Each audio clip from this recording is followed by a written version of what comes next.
try, guys. 3 lemons, mason jar, raw honey. Perfect. 48 hours, put it in the refrigerator for 48 hours, and it's done. Then you can just, I drink a lot of tea. I love green tea. So what I do is, I take 1 lemon slice and 1 spoon. Boom, put it in the cup. Get my green tea in there and drink it. It's delicious. There you go. It's very simple. Maybe you want to have a little snack. You see, I don't eat sugar at all. No cakes, no nothing. You can take a couple of those lemon slices out and just eat them, and they're delicious with that honey flavor on it.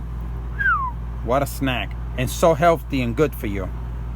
So yeah, that's how you do it. 3 lemons, put it in a mason jar, put some raw honey in there, 48 hours in the refrigerator, bam, you're done. You see that? I just made this one. So this one is going to be done in 48 hours. Alright, give me a thumbs up. This is Michael, and thanks for watching.